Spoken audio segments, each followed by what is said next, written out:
El doctor Jorge Castañeda Gutmann, ex canciller, analista, académico, está en cabina y esta mañana platico con él. López de Antes, la firma de abogados, auditores y contadores más reconocida del sureste, presenta la entrevista con Emanuel Sivilla. Jorge, ¿cómo estás? Bienvenido a Telereportaje, qué gusto. Hola, Emanuel, pues es un gusto estar aquí de vuelta contigo. Así es, varias veces nos ha visitado en cabina y bueno, siempre interesante lo que conversamos. Seas bienvenido, Jorge. No, gracias, insisto. Está con nosotros también, acompañando a Jorge Castañeda, la licenciada Lorena Borregar. ¿Cómo estás, Lorena? Muy bien, Emanuel, gracias por la invitación y la oportunidad de estar aquí con un amigo muy querido, un hombre inteligente, muy lúcido, con Jorge Castañeda en Tabasco. Importante en este contexto de Diálogos por Tabasco. ¿Qué son los Diálogos por Tabasco, Lorena? Fíjate que Diálogos por Tabasco es una iniciativa de jóvenes que surge de jóvenes egresados de las universidades, de la Universidad Autónoma de Guadalajara, de Jesús Jiménez, de Toño, de varios jóvenes que les interesa el quehacer público de Tabasco, los grandes temas del estado de Tabasco. Es una inquietud y bueno, platicando con ellos, ellos proponían que querían escuchar a personas inteligentes, a gente pensante, personas que conocen el tema de la vida pública nacional, de los diferentes temas, e invitarlos a Tabasco para darles la oportunidad a los jóvenes y a los tabasqueños que escuchen otras voces, otras opiniones. Finalmente, el tener un presidente tabasqueño, el pensar a veces distinto, no siempre te genera este buen ambiente, pero pensamos que necesitamos escuchar otras voces, ¿no? Que necesitamos tener un panorama más amplio para tomar decisiones, para platicar y tener otros elementos para el análisis y para la vida pública del Estado, ¿no? El debate, que siempre es bueno, que siempre es sano. Exacto, la confrontación de ideas, el intercambio de opiniones.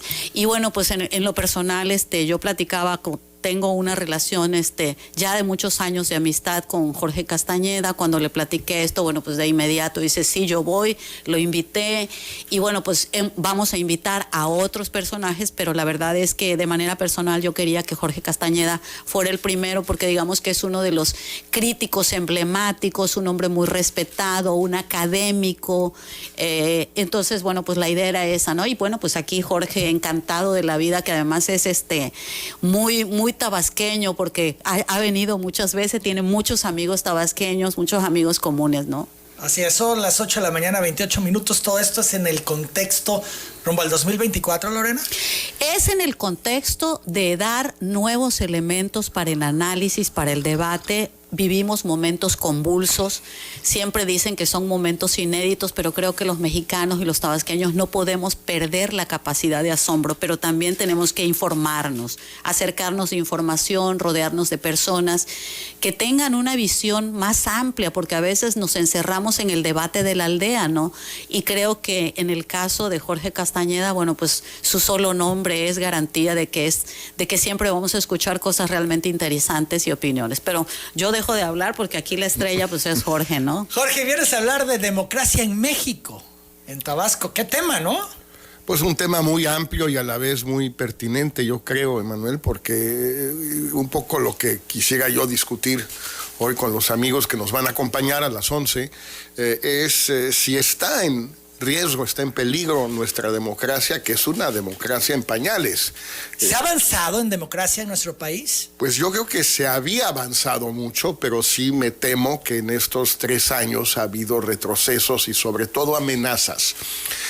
No tanto materializaciones, pero intentos de acotar, de limitar, de estrechar nuestra democracia. Insisto, una democracia que no tiene 200 años, tiene 20, cuando muchos, 20, 25 años, cuando mucho. Y pues hay que cuidarla mucho porque pues todos los que tenemos hijos, y ahora en mi caso también una nieta, pues sabemos que crecen despacito y nunca se acaba el cuento. Sigue y sigue y sigue uno teniendo que ocuparse de ellos, pues lo mismo con la democracia, y la nuestra es muy joven y muy vulnerable. 2018 fue un punto de referencia de democracia en el país. Yo creo que sí, porque se dio la tercera alternancia dentro de la historia moderna del país. Bueno, dentro de la historia a secas.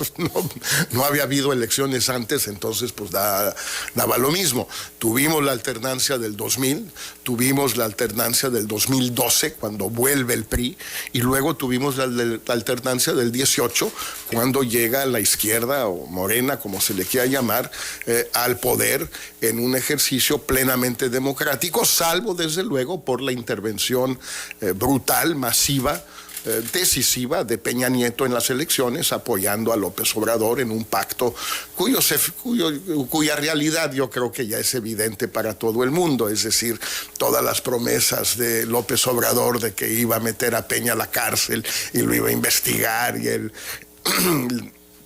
Lozoya y las acusaciones de Lozoya contra Videgaray y todo eso, ya sabemos que no sucedió nada de eso, no va a suceder.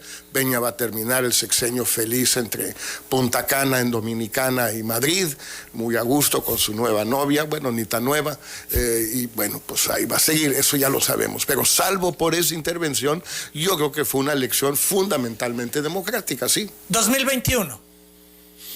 Ya más complicada por el tema del narco. Bastante más complicada, es decir, por primera vez yo creo que sí tuvimos una injerencia del narco en las elecciones locales que no habíamos tenido antes, una especie de pacto entre varios candidatos de Morena, en Sinaloa, en Michoacán, por lo menos esos dos, quizás en Guerrero también, en las elecciones para gobernador en el 21, que además fue denunciado por los partidos de oposición, un informe muy detallado que se presentó ante la OEA en Washington, y que pues muestra que sí hubo ya una penetración del narco en la dinámica electoral mexicana que no habíamos visto antes más que localmente. Sonora fue un caso particularmente escandaloso quizás. Entonces ahí sí ya con problemas serios para esta democracia en ciernes. Esto es zona de peligro. Meterte ya con el narco a que participe en cuestiones electorales. Estamos hablando de otra cosa, del narcoestado. Es decir, el narco siempre ha participado en elecciones en el sentido que ha apoyado a candidatos que consideran que son más afines a su negocio, y ha combatido en su caso en algunas partes, en algunos momentos, a candidatos que consideran ajenos a su negocio o adversarios de su negocio. Pero de ahí a que haya una alianza entre candidatos de un partido, en este caso Morena, y el narco en estos estados que he enumerado, pues sí, no lo habíamos visto con esa claridad, yo creo, como en el 21. Y en efecto es una zona de peligro porque pues eso luego se extiende, porque cada quien llega a la misma conclusión. Si yo puedo ganar aliándome con el narco, pues lo voy a hacer. ¿Por qué no? Son las 8 de la mañana, 33 minutos. Estamos platicando con el doctor Jorge Castañeda Guzmán. Decías hace un momento, Jorge, de que peligra la democracia en México, que lo que se ha avanzado se puede perder. ¿Qué elementos ves, además de los ya comentados? ¿Cuáles serían ejemplos así palpables, evidentes, de que esto pudiera estar en peligro? Bueno, yo creo que ha habido una serie de intentos por parte del régimen de limitar la democracia en México. Afortunadamente estos intentos han fracasado, casi todos, pero no dejan de existir como intentos. Enumeremos dos o tres. Hoy Sergio Sarmiento, en su columna siempre leída, siempre comentada, menciona el caso de Eduardo Medina Mora, ministro de la Suprema Corte, que fue obligado a renunciar a principios de sexenio por una serie de acusaciones de lavado de dinero, de transferencias de sus cuentas de México a Londres, qué sé yo. Ya la Fiscalía declaró hace 2 o 3 días que estaba absuelto, que se cerraba la investigación porque no hubo nada.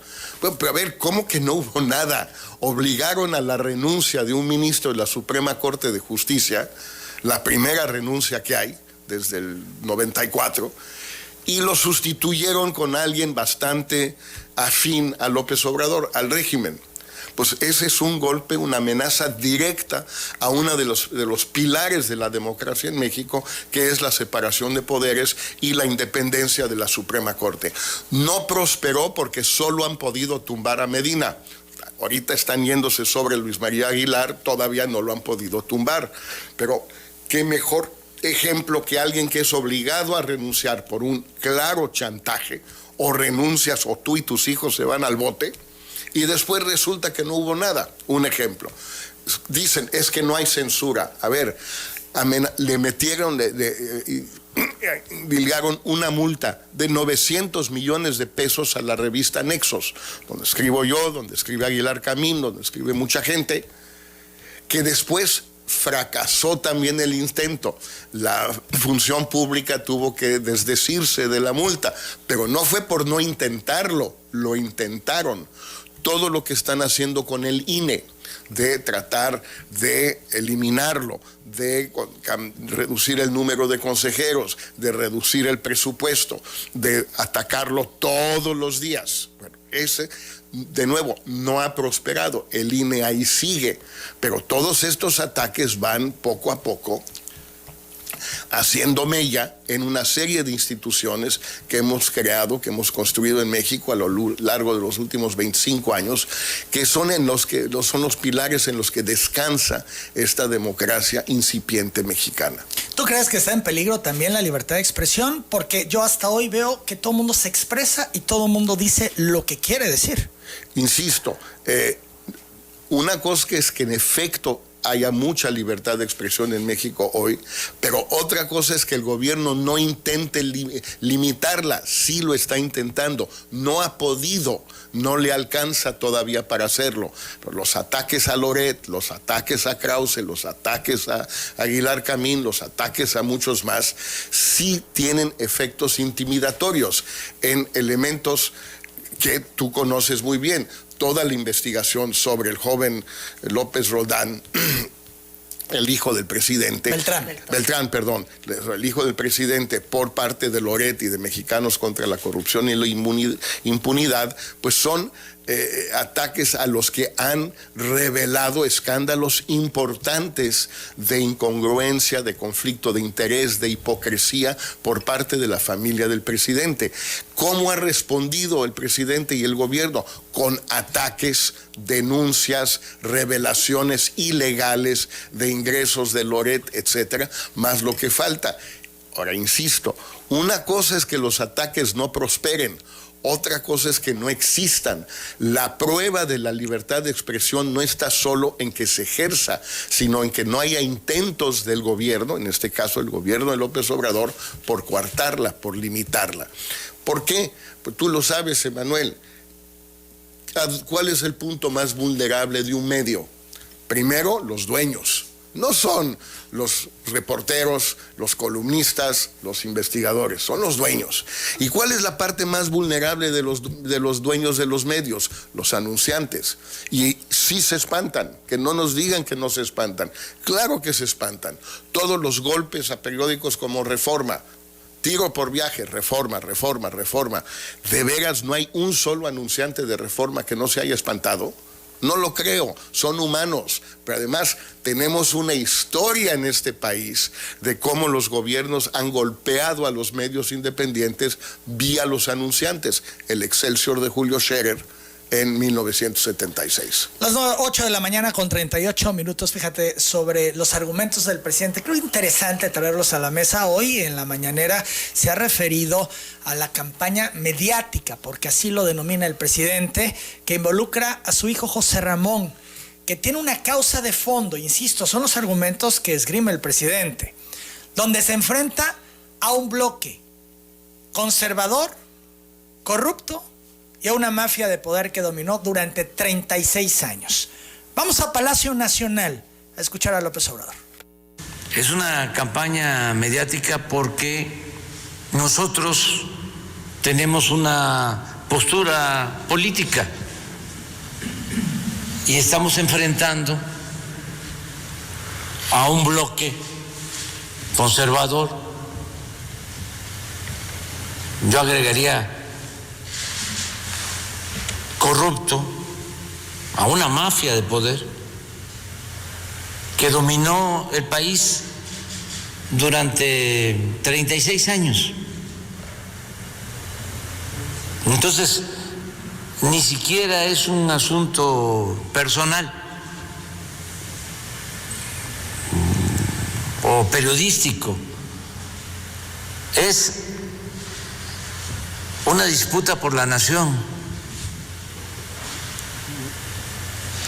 A veces se gana el gobierno, pero no el poder.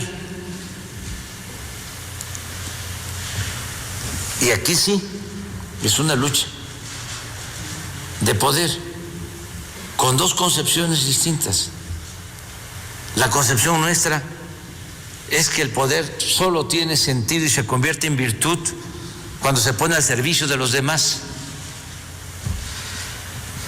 Y la concepción de ellos de poder es distinta, es acumular dinero por los medios que sean. Las 8:41 los argumentos, ¿no? Es un bloque conservador que va por la lana, que es una disputa por la nación, una lucha de poder. Así lo concibe el presidente. Bueno, el problema con esta tesis, Manuel, es que además de ser falsa, es muy autoritaria, porque considera que los medios críticos, los periodistas críticos, las organizaciones de la sociedad civil críticas están dedicados a eso, es decir, a disputarle el poder a Morena, al presidente López Obrador, a la Cuarta Transformación. No, están dedicados a criticar, a denunciar, a revelar, como en todos los países democráticos del mundo. Él piensa en su provincianismo, porque hay que llamar las cosas por su nombre, su insularidad, que solo en México los medios atacan al gobierno. Pero si hubiera viajado un poquito siendo presidente, si se hubiera reunido con sus colegas en el mundo y hubiera platicado con ellos, se hubiera enterado que a todos ellos los critican y los denuncian y los atacan igual que en México, a unos de izquierda. Pero hubiera podido, por ejemplo, viajar a Chile y encontrarse con un presidente de derecha, Sebastián Piñera, presidente ya saliente, que ha sido destruido por los medios en Chile, destruido. En parte con razón, porque fue un mal presidente en muchas cosas, en parte por exageración. Y lo votaron 2 veces, ¿eh? 2 veces. Entonces, pero claro, López Obrador no sabe lo que piensan sus colegas de izquierda, sus colegas de derecha, los colegas europeos que tiene, los canadienses. Ahorita al primer ministro Trudeau se lo están comiendo vivo por el tema de los manifestantes en contra de las vacunas. Él sabría que en todos los países democráticos del mundo los medios critican, denuncian, atacan al gobierno. ¿A qué gobierno? Al que hay. ¿Qué medios? Pues unos atacan y otros no. Fox, CNN y MSNBC criticaban de manera inmisericorde a Trump. Y Fox News ataca de manera inmisericorde a Biden. Hay un complot de una campaña mediática de los medios norteamericanos contra Biden o contra Trump. No, hay la función normal en una sociedad democrática, con la estridencia, con el extremismo, con las exageraciones innegables de los medios. Que también los vinculan con unos otros, medios afines a Trump, medios afines a Biden, en efecto. donde pues hay toda una red y que cubren sus intereses, y entonces unos y otros se dan. Que sí, se dan unos, se dan Porque otros. sí hay vínculos con los medios. Ver, yo no quiero entrar en detalles, pero por ejemplo, yo creo que es muy obvio que una de las televisoras, por lo menos, Azteca, es 100% de apoyo al gobierno de López Obrador. ¿De qué se queja? Campaña mediática de 3 periódicos y 2 revistas y una estación de radio. A ver, si tiene a la segunda televisora del país en la bolsa. Hasta le quiere vender el banco. Que no fastidie. ¿Cuál complot mediático si las empresas de medios más grandes del país no forman parte del complot? No forman parte de la campaña mediática.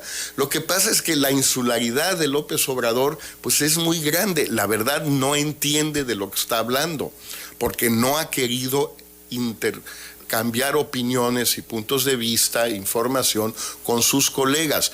Él piensa que no se gana nada viajando, se gana mucho. Se gana entendiendo lo que piensan sus colegas. Él no tiene pares en México. ni siquiera el exgobernador de Tabasco. No es su par, es su empleado.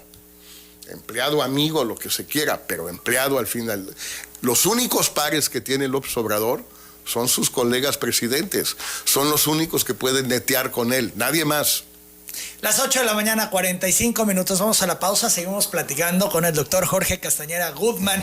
El presidente asegura que el propósito de las campañas mediáticas es dañarles para desacreditarlos. Pero él afirma que no lo han logrado y que no lo lograrán. ¿Será esto tal cual? ¿O sí le han impactado pues todo lo que se ha publicado recientemente al presidente? Regresamos. El propósito de las campañas mediáticas es dañarnos, que puedan desacreditarnos, pero no lo han logrado, ni lo van a lograr. Eso dice López Obrador. Vamos de nuevo, el enlace a Palacio Nacional. El propósito es dañarnos,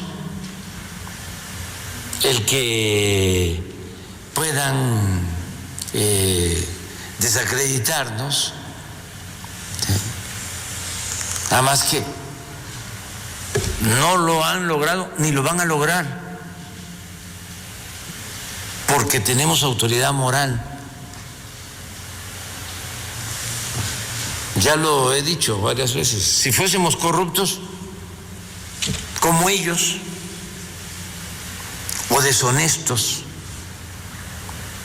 porque no solo es dinero, es deshonestidad, falta de ética en el periodismo, es mentir, hacer daño sin tener elementos, sin tener pruebas. Bueno, si no tuviésemos como escudo nuestra autoridad moral, ya nos hubiesen destruido. Es más, no estaría yo aquí, no hubiésemos aguantado. Pero hemos salido de la calumnia ilesos. Esta fue otra andanada y vendrán otras.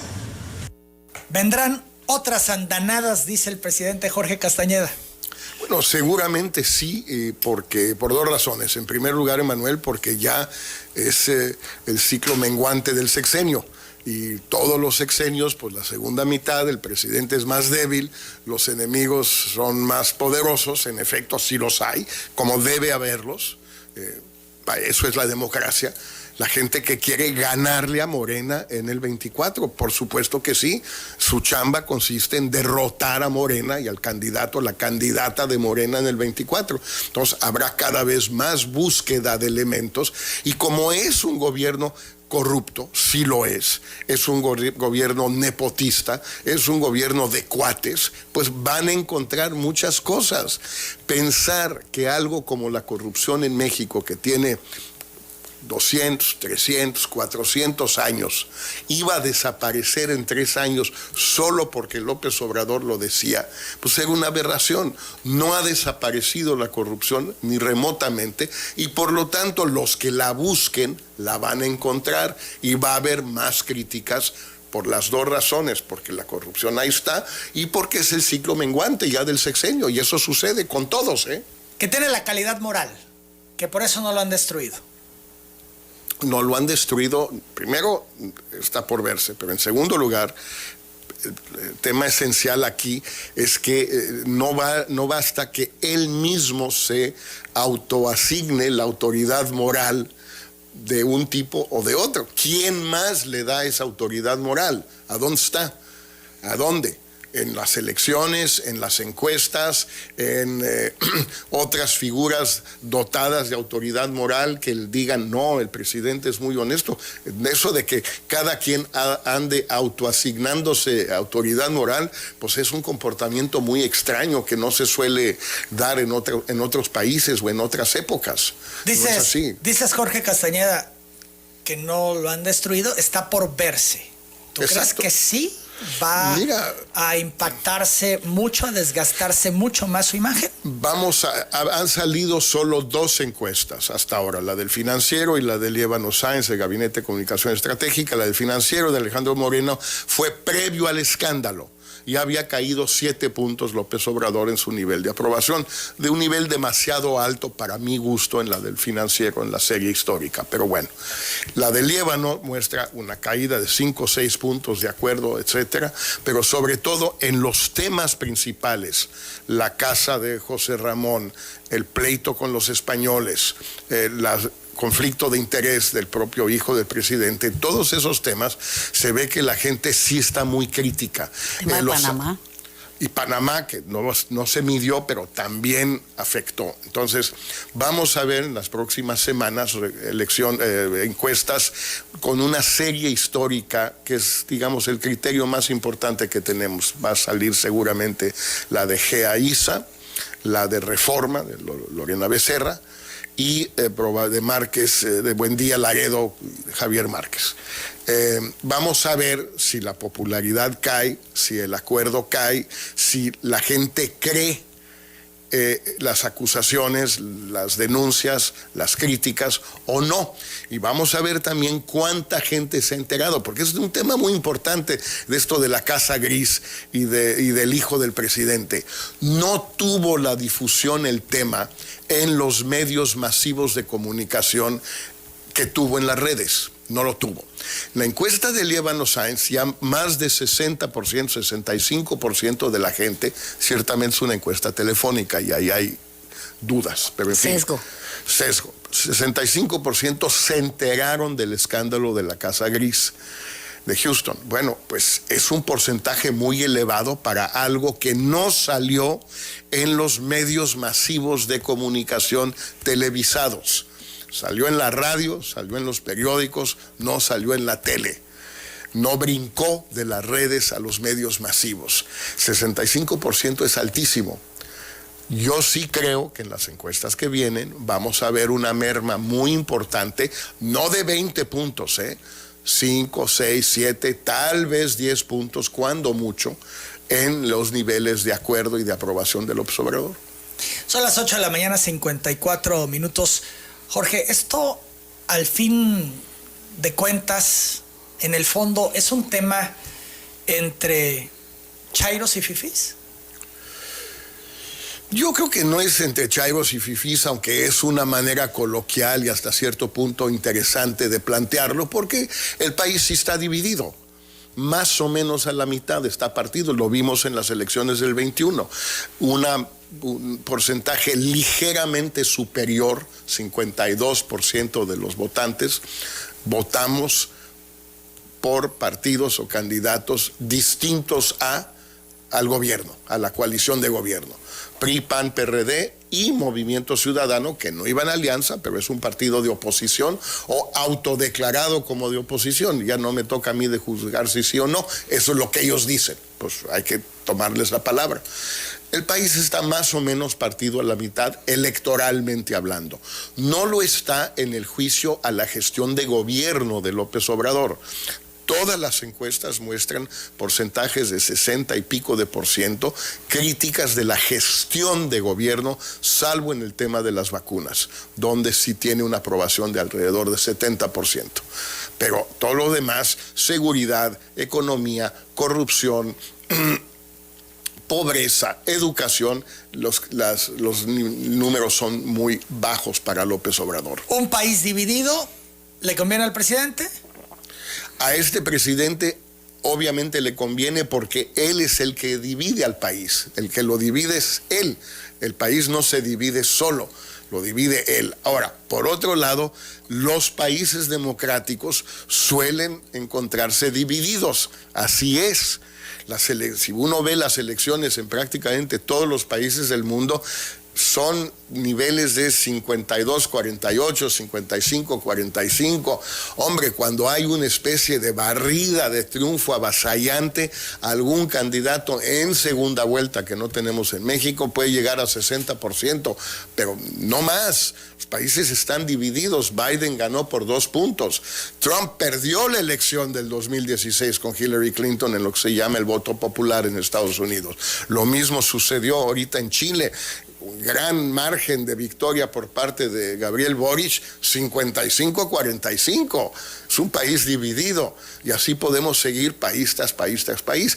Así son las democracias. Los grandes consensos casi siempre son objeto de coerción. Cuando se decía en México, es que México está unido bajo el presidente López Mateos o Díaz Ordaz o Echeverría o López Portillo o Salinas, pues unido a golpes, unido a trancazos, unido bajo la coerción del partido único del Estado omnipresente, omnipotente, no unido por el consentimiento consciente de la gente, ¿no es cierto? Las 8:58, vamos a la pausa, regresamos, seguimos platicando con el doctor Jorge Castañeda. El presidente habla sobre el congresista Ted Cruz, le dice que es un metiche. Volvemos. El presidente López Obrador ha afirmado que el congresista Ted Cruz es un metiche, que está auspiciando la discordia, solo por ser amigo de Alejandro Junco, el dueño del Reforma. Vamos a escucharlo. ¿Por qué se mete? Porque es amigo de Junco. De Junco. De Reforma. ¿Qué tiene que meterse? Yo le diría a los estadounidenses que son nuestros amigos, que tenemos muchos amigos en Estados Unidos y muchos amigos estadounidenses de origen mexicano, pues que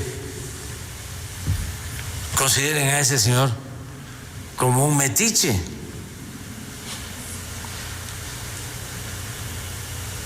Que está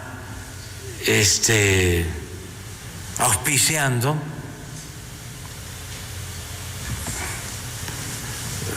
la discordia. Y esto que lo tomen en cuenta por si este señor quiere seguir siendo senador o gobernador o presidente, pues que no estén pensando en una persona así. Claro que somos libres, pero imagínense un candidato a algún cargo en cualquier país que se mete en la vida interna de otro país. Entonces, a mis amigos estadounidenses, a nuestros paisanos, pues que no le tengan confianza a este señor Ted Cruz, porque es chueco. Jorge Castañeda, tú fuiste canciller. Bueno, pues ahí la intervención de actores o del propio gobierno.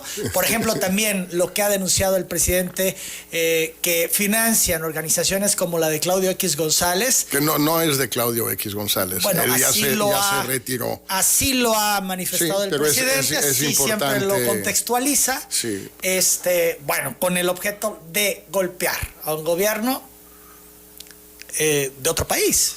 Entonces, bueno, ya estamos hablando también de un área que conoces y conoces bien y te tocó estar al frente de las relaciones con otros países y lo que están haciendo personajes. Hablemos de Ted Cruz, con las críticas que hace sobre un gobierno.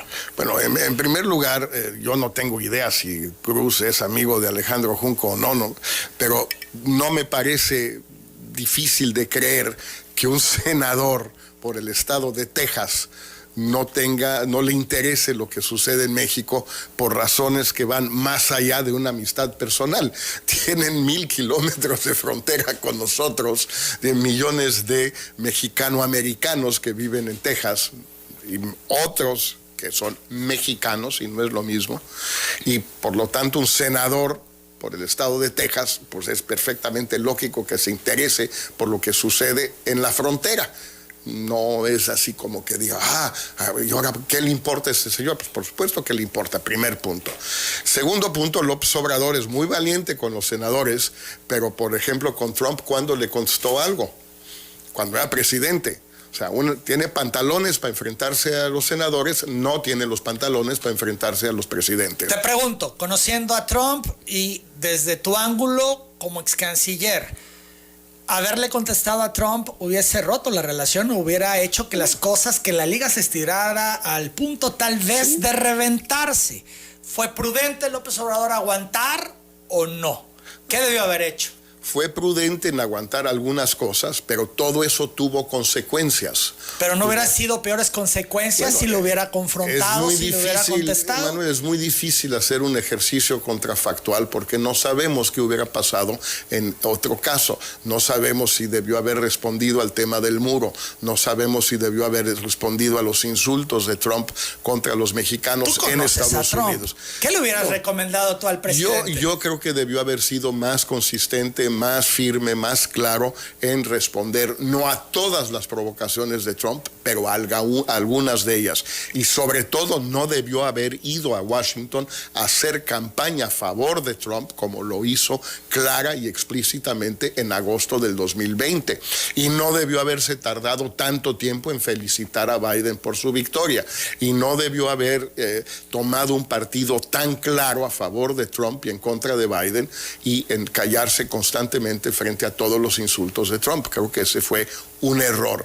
Pero ahora lo que está haciendo es conseguirse su sparring en Estados Unidos, que claro, es un senador poderoso, importante para México y para Estados Unidos, pero no es el presidente. Ahora, lo que tiene que entender López Obrador, pero sobre todo lo que tenemos que entender los mexicanos, es que nosotros mismos nos hemos colocado en esta situación. Es decir, desde la firma del TLC en el 94, la entrada en vigor, y hasta ahora con el nuevo tratado, más todos los otros acuerdos que hay, en los hechos hemos aceptado que lo que sucede dentro de México es asunto de Estados Unidos, como lo que sucede dentro de Estados Unidos es asunto de México. Este es algo que nosotros más o menos libremente aceptamos. Cuando López Obrador dice, Cruz es chueco, no le tengan confianza, está interviniendo en la política interna de Estados Unidos. A mí me parece perfecto que lo haga, como también me parece perfecto que Ted Cruz lo haga a propósito de la política interna mexicana. ¿Por qué? Porque ese es el acuerdo al que llegamos del 94 para acá. No es un acuerdo explícito, no está escrito en los tratados o en otros convenios, pero en los hechos aceptamos nosotros que ellos puedan opinar sobre nuestro Estado de Derecho, sobre nuestras elecciones, sobre nuestra política exterior, sobre nuestras instituciones y nosotros también sobre la de ellos. Claro, la simetría es tal que la opinión de ellos pesa mucho dentro de México y la opinión nuestra pesa muy poco dentro de Estados Unidos. Bueno, pero eso se nos debió haber ocurrido en el 94, porque la simetría no nació ayer, la simetría nació pues más o menos en 1847. El tema de los recursos del gobierno de Estados Unidos a organizaciones en México, ¿cómo ves ese asunto? ¿Se vale? ¿Es correcto? Yo creo que se vale totalmente, porque el gobierno de Estados Unidos, como los gobiernos de muchos países, como el gobierno de México en Centroamérica, financia, apoya organizaciones de la sociedad civil que unas de ellas son críticas de los gobiernos o de un gobierno, pero no del otro. Unas de ellas son totalmente filantrópicas sin ningún sesgo político, otras son de otro tipo. Entonces, a mí se me hace que es perfectamente legítimo que USAID o USAID financia organizaciones como Mexicanos contra la Corrupción y la Impunidad. Pero si López Obrador es tan machito y sí le parece muy mal esto, es muy fácil que expulse a USAID de México. Nada más que es importante que los mexicanos sepan que USAID financia enormes programas de la Secretaría de la Defensa, de la Secretaría de la Marina y de muchas otras entidades gubernamentales en México. Entonces, no los puede expulsar por un caso, los tiene que expulsar por todos. Si es tan machito, pues que los expulse, a ver si es cierto. El tema Panamá, que fue muy sonado, ¿qué hubo ahí? ¿Qué viste tú como elementos para que él llegara a tensar la liga de la forma en que ocurrió? Bueno, de nuevo, tiene los pantalones para pelearse con Panamá, pero no con España. España le demoró 4 meses el beneplácito para el embajador Quirino Ordaz Coppel, y aceptó López Obrador y dijo, pues igual se montó en su macho y digo, yo aquí me quedo, pero no voy a hacer un escándalo. Panamá dijo que no lo aceptaban porque demorarlo 4 meses es decir que no. Panamá lo dijo claramente. Así se entiende en este tema sí, de las relaciones no es muy difícil que un gobierno le diga que no a otro gobierno para un embajador. Es que realmente es un caso escandaloso como el de Salmerón en Panamá. Ha pasado en 3 ocasiones en la historia moderna de México: el caso de Porfirio Muñoz Ledo en los años 80 en Inglaterra, el caso de Everardo Espino en Inglaterra también a principios de los 80, y el caso de Homero Aridgis a finales de los 80 en Holanda. Son los únicos 3 casos que yo conozco. ¿Por qué a España no le gustaba el nombramiento de Quirino Ordaz? ¿A qué lo atribuyes? Yo creo que primero están molestos en general en la relación con México por los insultos casi cotidianos del presidente López Obrador, o bien al gobierno de España, o bien a la monarquía española, o bien a las empresas españolas. Están molestos. Y segundo, pues porque es gobernador de Sinaloa. O sea, ahí no hay muchos buenos, ¿eh? No, así que uno diga, se puede ser gobernador de Sinaloa y no tener vínculos con el narco, pues que... ¿Así de plano, Jorge Castañeda? Pues eso creo yo. Y si hay alguien que crea que no, que los gobernadores de Sinaloa, salvo muy contadas excepciones, no han tenido ciertos vínculos, o de Tamaulipas, por cierto, no es mucha la diferencia. ¿Cuántos llevan de Tamaulipas en el bote? ¿3? ¿4? ¿Sí? Y un muerto, 3 y un muerto. O sea, como que digas que ser gobernador de Tamaulipas no es una gran idea si quieres no tener vínculos con el narco. Y llevan 3. En Sinaloa no llevan ninguno metido al bote porque son más cuidadosos, son más inteligentes. Ahora, en el caso de las empresas españolas, todos estos contratos leoninos, así nos los han dicho en el tema de las energías, CFE, etcétera, sale el presidente y da la cara y dice, estoy defendiendo a la nación. Y ahí el enfrentamiento, y ahí los señalamientos a las empresas españolas, porque también aclaró el presidente, no es al pueblo hermano de España, es a quienes se han aprovechado y le han robado a México. Bueno, si fuera el caso, y es perfectamente posible que sea el caso, entonces hay que proceder contra esas empresas caso por caso, pero no con estas acusaciones generalizadas que no tienen ninguna comprobación en los hechos. Lo mismo con sus críticas a gente como Calderón o Georgina Kessel, que estuvieron en los consejos de estas empresas. Hay que proceder legalmente si se cometió un delito. Y tampoco conviene, como sí lo ha hecho López Obrador, asociar a los gobiernos de España, porque en su declaración habló de los gobiernos españoles también, asociarlos con las empresas, porque ahí se vuelve un asunto muy complicado. Estaba hablando de 4 gobiernos españoles: Aznar, Rodríguez Zapatero, Rajoy y Pedro Sánchez, 2 del PSOE y 2 del PP. O sea, todos están en contubernio con las empresas españolas. A lo mejor sí, y a lo mejor no queremos tener relaciones normales con un país donde las grandes empresas multinacionales de ese país tienen relaciones privilegiadas con el gobierno. ¿Y qué hacemos con América Móvil? Hasta donde entiendo es una empresa multinacional mexicana con relaciones muy estrechas con el gobierno de México. Entonces, ¿no queremos tener relaciones con nosotros mismos o cómo le hacemos? Las 9 de la mañana con 14 minutos. Jorge, tú, digamos, en el histórico has sido crítico de López Obrador. ¿Nunca te ha gustado? Nunca. Yo lo conocí en 1988 en su primera campaña aquí para gobernador. Lo vine a visitar, vine con Porfirio Muñoz Ledo, con Jesús Silva Herzog Márquez y con Carlos Tello, hijo.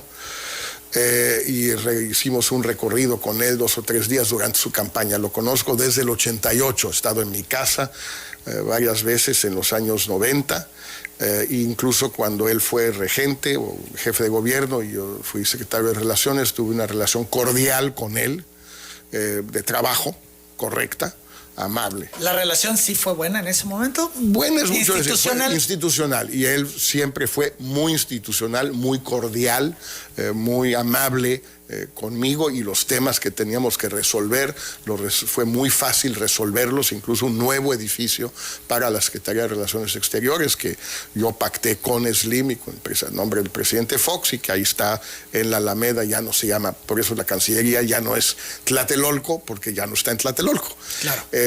Pero sí lo conozco bien y siempre he tenido una opinión negativa de él porque me parece que es alguien que tiene ideas del pasado. Es un hombre de los años 70, con convicciones políticas, ideológicas, morales de los años 70. Es un hombre profundamente religioso. Yo no lo soy. Es un hombre profundamente insular o provinciano, que es un rasgo que puede ser muy atractivo para mucha gente, pero yo considero que para un presidente de un país tan globalizado con México, no solo no es una virtud, es un defecto muy importante. Es despectivo decir provinciano, Jorge. No es despectivo, es insular, es de provincia. No tiene nada de malo la provincia, no salvo si eres presidente de un país tan globalizado como México. Si no te gusta ese país globalizado, ciérralo. Pero tenemos el pequeño problema de los 50,000 millones de dólares de remesas que recibimos. Tenemos los 20 millones de turistas norteamericanos que recibimos. Tenemos los 300,000 millones de dólares que exportamos a Estados Unidos cada año. Tenemos el problema de la inversión extranjera sin la cual no crece el país. Entonces, ¿quieres un país cerrado como el que tuvimos? Él dice hace 36 años, en efecto, con López Portillo, con quien trabajó mi padre y a quien yo respeté enormemente, con Echeverría, con Díaz Ordaz. Era un país cerrado. México no necesitaba presidentes o equipos de gobierno que tuvieran experiencia en lidiar con el mundo en su conjunto, porque no estábamos abiertos al mundo. Tomamos la decisión a partir del 85, ciertamente en condiciones autoritarias, de abrirnos al mundo. Bueno, cuando tú haces eso, no puedes seguir teniendo, en efecto, presidentes insulares que además se vanaglorian de ello. Este es el que dice que no quiere viajar. Este es el que dice que la mejor política exterior es la política interior. Este es el que no ha invitado, no ha venido un solo jefe de Estado, de gobierno europeo, salvo Pedro Sánchez el primer mes y el duque de Luxemburgo, no sé cómo demonios se llama el pobre. Ese salvo esos no ha venido uno solo. No ha venido, ya vamos para los 4 años, no ha venido el presidente de Estados Unidos, no ha venido el primer ministro de Japón, de Estados Unidos, de Francia, de Alemania, ninguno nos ha venido a visitar. De América Latina no ha venido el chileno, no ha venido el brasileño. De Asia, ni el indio, ni el chino, ninguno. Jorge, un ¿Eso presidente... no es insular? Un presidente insular, un presidente provinciano, con un gran liderazgo. ¿Tú ves algún otro personaje como el presidente provinciano hoy en México? ¿Algún otro personaje que se le pueda poner enfrente al presidente, porque pues muy provinciano, pero con mucho liderazgo. Mucho liderazgo, mucha popularidad, diría yo. Y, por cierto, relativa, porque tienen los mismos niveles de popularidad que tuvieron Fox y Calderón en el mismo momento de su sexenio. Está muy por arriba de Peña Nieto, pero Peña Nieto nunca levantó en las encuestas. Tienen más o menos el mismo nivel, alrededor de 60 que tuvieron Fox y Calderón en este mismo punto de su sexenio. Yo sí veo esa popularidad, es innegable. Liderazgo ya es otra cosa, porque el liderazgo quiere decir que quiere llevar al país a alguna parte. ¿A dónde lo quiere llevar? Pero lo siguen, más allá de la popularidad. Lo siguen porque no va a ningún lado. Es el personaje no lo siguen, referente. No. Seguirlo quiere decir que sabe a dónde va y la gente está de acuerdo en dónde quiere ir y lo sigue. Pues él tiene un proyecto de nación y habla de una cuarta transformación y de un nuevo régimen. Él dice que tiene todo eso. Yo sigo sin entender en qué consiste la cuarta transformación, en qué consiste el nuevo régimen. Yo el país que veo, cuando vengo a Tabasco o recorro el resto del país, lo hago con frecuencia, veo el mismo país que antes, un poquito más pobre, poquito más autoritario, poquito más desigual, poquito más fregado, digamos, pero veo el mismo país. Yo no veo un país transformado. Y si alguien ve un país transformado, que me digan en qué se ha transformado el país. ¿Has combatido a López Obrador? Sí. ¿Seguirás combatiéndolo? Sí, por supuesto. ¿Hasta el final? Bueno, hasta el 24, cuando termine su mandato y cuando se den las elecciones, para ver si logra él ser sucedido por la candidata que él vaya a colocar en Morena, o si le ganará un candidato o candidata de oposición. Hablas de candidata en Morena, ¿das por hecho a Claudia Sheinbaum? Al día de hoy sí. Es la candidata del presidente. Al día de hoy absolutamente, no tengo la menor duda al respecto. Puede cambiar esto, estamos a 2 años, pero al día de hoy sí. Entonces, con claridad, seguirás combatiendo a López Obrador, sí, porque no crees en él, no le entiendes. No, porque no estoy de acuerdo con él. A mí me parece que es legítimo que no se esté de acuerdo. Cuando él dice los que combaten el proyecto son traidores a la patria, pues yo no estoy de acuerdo con el proyecto y no me considero traidor a la patria. Así de sencillo, porque yo no creo que el país se divida entre los partidarios de la 4T y los traidores a la patria. El país está compuesto de 130 ya casi millones de mexicanos que tienen una infinidad de opiniones políticas, ideológicas, morales, culturales, de todo tipo. Las 9:21. Vamos a ir a la pausa, regresamos ya a la recta final. Y yo quisiera, ya aprovechando que está aquí la licenciada Burregar, preguntarle sobre los dichos de Emilio Contreras, que al final Lorena sí te conoce. Eso dice. Bueno, regresamos. Emilio Contreras, pues sí te conoce. Él es el presidente de la mesa directiva del Congreso tabasqueño y reculó a sus comentarios sobre que no te conocía Lorena. Fue entrevistado, dijo que ya ha acudido a los procedimientos que tiene abiertos ante el órgano electoral local y la Comisión Estatal de los Derechos Humanos. Dijo que sí conoce a Lorena Burregar, incluso se dijo dispuesto a ofrecerle una disculpa por sus comentarios de diciembre del año pasado. Vamos a verle y a escucharle. A la licenciada Lorena Burregar de los Santos, efectivamente la conozco.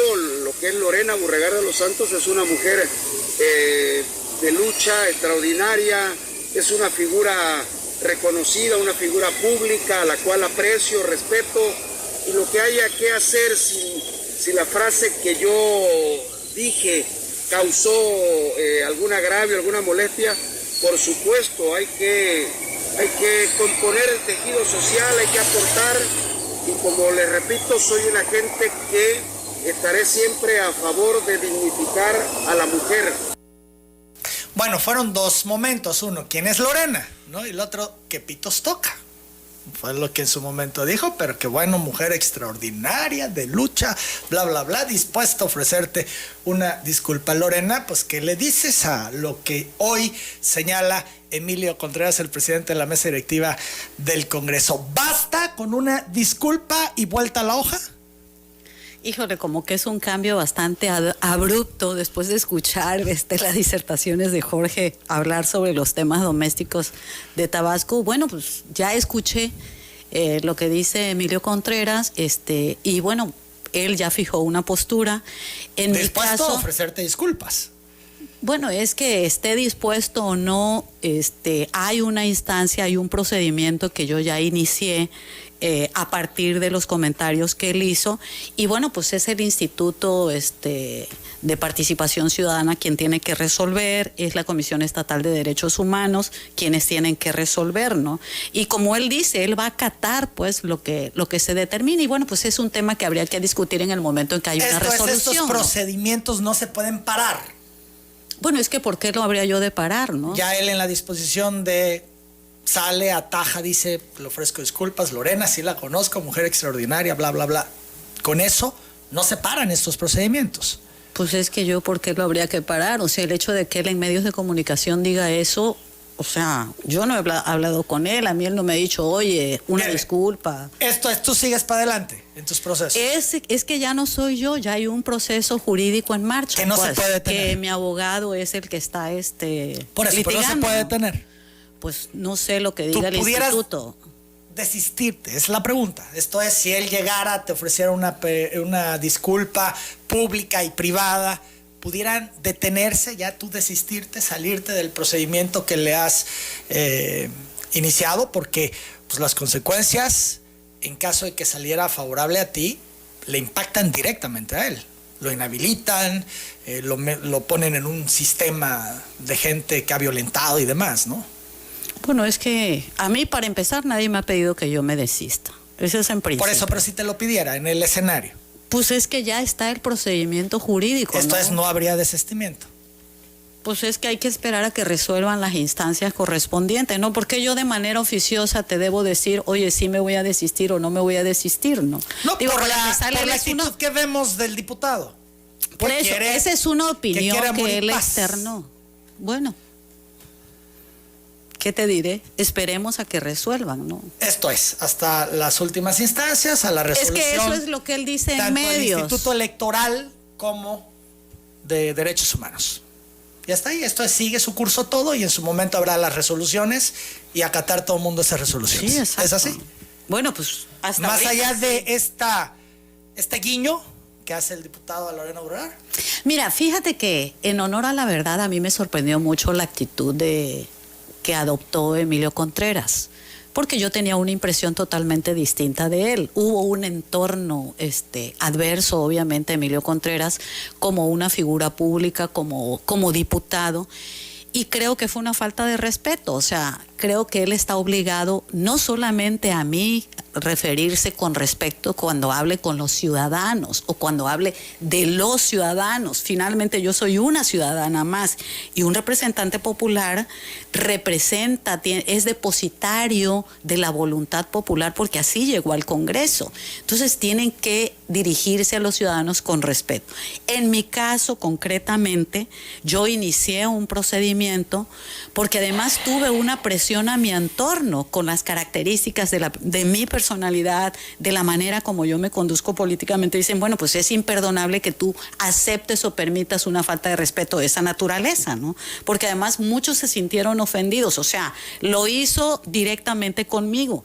Pero bueno, cuando tú participas en el quehacer público, bueno, no es solamente a ti a quien ofende, sobre todo cuando estoy revisando una causa que es la causa de la mayoría de los ciudadanos, como el tema de que la Comisión Federal de Electricidad comete atropellos, cosa que el Congreso, los representantes populares no estaban considerando o no estaban tomando con seriedad. Y se ofende el diputado cuando yo hablo y peleo sobre el tema de Comisión Federal de Electricidad en Tabasco. O sea, no es en esencia para mí una falta de respeto a Lorena, sino a lo que yo estaba haciendo en ese momento y estoy haciendo con el tema de nuestras inconformidades de miles de ciudadanos tabasqueños por los abusos de Comisión Federal de Electricidad. No te lo tomaste personal, no es un tema personal. No, absolutamente. Y también quieres dejar precedente, estoy entendiendo esto. Bueno, es que ¿sabes qué? Creo que hay que enseñarles y tenemos que enseñarnos todos a que cuando te dedicas al quehacer público tienes que cumplir con una norma. Por ejemplo, Jorge Castañeda hace un momento hablaba de un presidente insular, un presidente provinciano. Lo platicábamos fuera de micrófonos. Es un insulto. A mí, si una persona viene y me dice que soy una provinciana, que soy una mujer insular, pues yo me sentiría ofendido. Sí, nada más que él está contextualizando. A ver, López Obrador no es un ciudadano cualquiera, como tú no eres un conductor cualquiera o como yo no soy una mujer cualquiera. O sea, tenemos una representatividad, un liderazgo de opinión, tú en los medios de comunicación y yo en la parte política. Sí, pero eso me obliga a actuar de una manera distinta. Lo mismo en el caso de Andrés Manuel. Andrés Manuel es el presidente de este país. Ya no es ese amigo con el que yo cenaba, con el que discutía, con el que platicaba. Es un hombre que dirige, es el jefe del Estado mexicano. Y yo como mexicana quiero un presidente que esté a la altura, que nadie venga y me ningunea a mi presidente, como seguramente lo están pensando todos los tabasqueños o los mexicanos. Jorge Castañeda es un analista político, es un intelectual, un escritor, una gente con mucha información, una gente que tiene experiencia en materia de política exterior y que conoce las reglas del ajedrez político en materia de política internacional. Entonces necesitamos un presidente que esté a la altura, que no nos haga sentir menos. Como dice, por ejemplo, en el caso del senador Ted Cruz, es que es un metiche. Sí, pero también ya explicó Jorge que es un senador del estado de Texas y que son miles de kilómetros de frontera que unen a Texas con México. Entonces, no es que se venga a meter de metiche. En el caso, por ejemplo, de un presidente provinciano o insular, queremos a un presidente que esté a la altura de la comunidad internacional, que no nos dé pena escuchar a López Obrador hablar con un lenguaje limitado cuando está frente a Biden o cuando está frente al presidente de España o cuando está frente a cualquier otro presidente. Simple y sencillamente sentirnos orgullosos de tener un presidente que está a la altura y que conoce el concierto, que es parte de ese concierto internacional. O sea, nosotros queríamos un presidente tabasqueño, ya lo tenemos. Ahora la pregunta es, ¿ese presidente tabasqueño está a la altura de lo que yo esperaba de él? Yo te digo, yo participé, fui amiga de López Obrador en la época en que señalaba Jorge Castañeda. Jorge Castañeda participó, colaboró cuando era un líder social. Todos hablábamos de un hombre honesto, con autoridad moral. Hace unos días yo escribí un Twitter donde decía Epigmenio Ibarra que él metía las manos al fuego por un hombre como Andrés Manuel López Obrador. Y yo le contesté y le dije, hace 3 años lo hubiera suscrito. Y tú sabes mejor que nadie, Manuel, la relación que tenía con López Obrador. Cuando muchos de los que hoy están gobernando con él, nacional y estatalmente, no apoyaban a ese presidente. Pero la paradoja es, hombre como Jorge Castañeda, como Héctor Aguilar Camín, como otros intelectuales, la propia Carmen Aristegui, Broso, éramos de ese segmento de mexicanos que apoyábamos la causa de Andrés Manuel López Obrador. Yo recibí 1000 insultos y descalificaciones diciéndome que yo era perredista de día y priista de noche. ¿Por qué? Porque yo creí en la causa de Andrés Manuel López Obrador. Y pregúntate, ¿por qué Jorge, Broso y muchos que lo apoyamos antes, hoy estamos en desacuerdo con la posición de López Obrador? O sea, Jorge lo ha descrito perfecto. O sea, la democracia está en riesgo, no por lo que se hace, sino por lo que se pretende hacer. Por cierto, la conferencia hoy de Jorge Castañeda Guzmán en la Universidad Autónoma de Guadalajara, retos y desafíos de la democracia en México, a partir de las 11 de la mañana, abierto a todo estudiante que desee ingresar. Abierto, la generosidad de la Universidad Autónoma de Guadalajara, nos pusieron ciertas normas de cuidar el aforo del número de invitados que había que confirmar para que cuidemos las reglas que establece la Secretaría de Salud por el tema de la pandemia.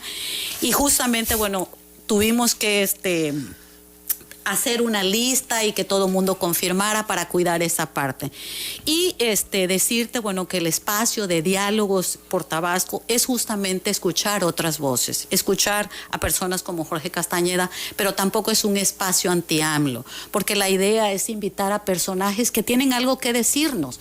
No es solamente traer a esos críticos que están en desacuerdo, no en contra, en desacuerdo con lo que Andrés Manuel López Obrador como presidente de este país hace o dice, sino escuchar otras voces, así invitar, por ejemplo, a Claudia Sheinbaum, que es una mujer que participa, que tiene un liderazgo político, que tiene una aspiración, o invitar, por ejemplo, a Monreal, o invitar a Marcelo Ebrard, a Aguilar Camín, a Lorenzo Córdoba, en fin. O sea, tener nosotros en Tabasco la oportunidad de escuchar otras voces y que cada uno saque sus propias conclusiones, tener otros elementos de cerca, poder discutir, analizar.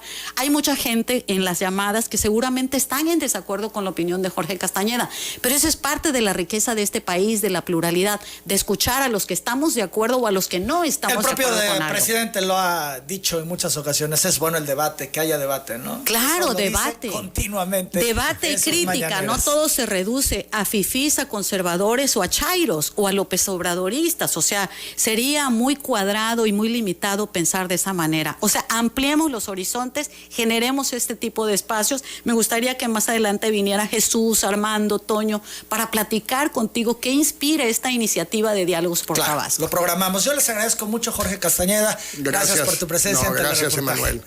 Lorena Burregar. Emanuel, gracias a ti, como siempre, encantada de estar aquí y de traer personajes y amigos tan queridos como Jorge Castañeda y sobre todo respetados, que Jorge Castañeda es uno de los intelectuales mexicanos a lo que López Obrador no ha descalificado, Respeta la voz de Jorge Castañeda. 9:38, hoy 11 de la mañana, Universidad Autónoma de Guadalajara. Vamos a la pausa, regreso. Hay todavía mucho más que les vamos a presentar.